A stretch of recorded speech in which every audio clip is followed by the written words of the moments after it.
Hello बच्चों, let's read the question. The question is under similar condition of temperature and pressure. Temperature और pressure जो है वो same है, जो भी हमें ऑप्शंस दे रखे हैं उन सब के लिए. Then in which of the following gases the velocity of sound will be largest? तो किसके लिए velocity of sound जो होगी वो largest होगी. तो इस क्वेश्चन को सॉल्व करने के लिए जो की कॉन्सेप्ट हमें पता होना चाहिए, हम जानते हैं कि हमारा जो लाप्लास फॉर्मूला होता है वो हमारा क्या होता है. उससे हम जानते हैं कि हमारी जो स्पीड होती है v, वो हम किस तरह से देते हैं, गामा p अपॉन रो, जहां पर p हमारा क्या है, प्रेशर है, गामा डेंसिटी है और रो हमारा क्या होता है, कोफिशिएंट होता है. ठीक है, ऑफ एडियाबैटिक.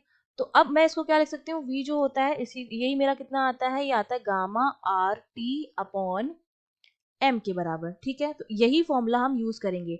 अब r तो मेरा क्या होता है, गैस कांस्टेंट होता है, वो सबके लिए क्या होगा, सेम रहेगा. टेम्परेचर मुझे क्वेश्चन में दे रखा है, सबके लिए क्या है, सेम है, ये भी मेरा क्या हो जाएगा, कांस्टेंट हो जाएगा. मतलब अब मुझे पता चल गया कि मेरी जो वेलोसिटी होगी इन सारी गैसेस के लिए वो दो फैक्टर्स पर डिपेंड करेगी, एक तो गामा और एक m.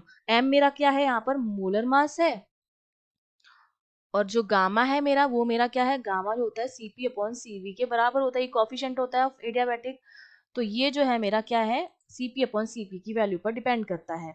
और इसकी जो वैल्यू होती है वो मोनोटॉमिक गैसों के लिए अलग होती है, डायटोमिक के लिए अलग होती है. अगर मैं मोनोटॉमिक गैस की बात करूंगी तो उनके लिए जो मेरा गामा आता है वो मेरा होता है 1.67. और अगर मैं बात करती हूँ डायटोमिक गैसेस की, तो उनके लिए जो मेरा गामा होता है फॉर डायटोमिक गैसेस 1.4 होता है. ठीक है, इतनी सी बात आपको समझ में आ गई.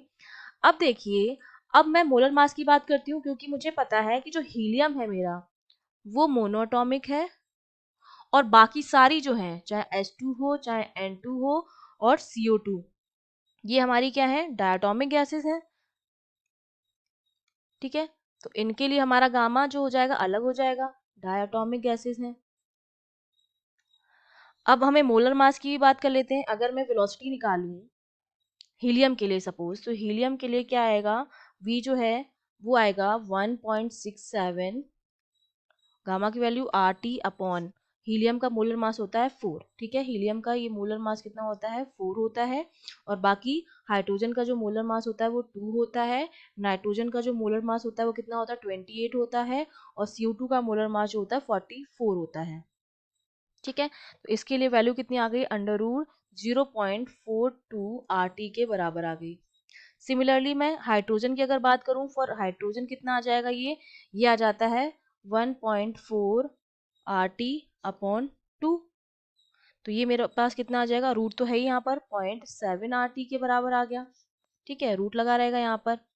और बाकी गैसेस के लिए जब हम निकालेंगे तो बाकी गैसेस के लिए भी इतना हो जाएगा, जो वी है मेरा, ये जो वी, ये वी है. ठीक है, फॉर नाइट्रोजन अगर निकालें तो ये 1.4 आर टी अपॉन 28 हो जाएगा.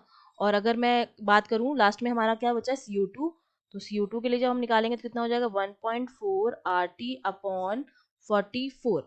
अब देखिए मेरा जो V है वो मैक्स कब आएगा, जब मोलर मास कम हो, क्योंकि V जो है मेरा मोलर मास के इनवर्सली प्रोपोर्शनल है रूट के साथ.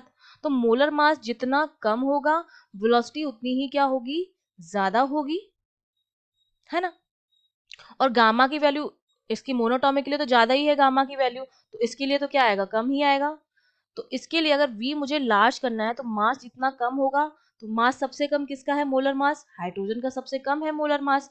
और ये 1.4 तो सबके लिए 7 है. तो इन तीनों में से हमारे लिए सबसे कम ज्यादा किसकी आएगी वेलोसिटी, अगर इन तीनों में से बात करूं तो हाइड्रोजन की आएगी. अब हम कंपेयर करेंगे हाइड्रोजन और हीलियम में. तो हाइड्रोजन और हीलियम में देखिए, इसका तो मोलर मास ज्यादा है और इसका गामा जो है वो भी ज्यादा है, तो हीलियम का जो आएगा वो हाइड्रोजन से क्या आएगा, कम आएगा.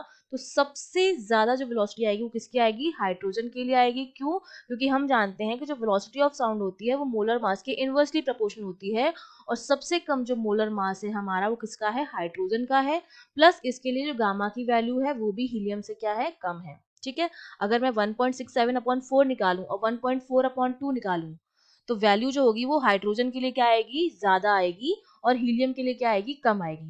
दैट मीन्स हमारा जो ए ऑप्शन है वो हमारा क्या हो जाएगा, करेक्ट हो जाएगा. ठीक है, I hope you understood well. All the best.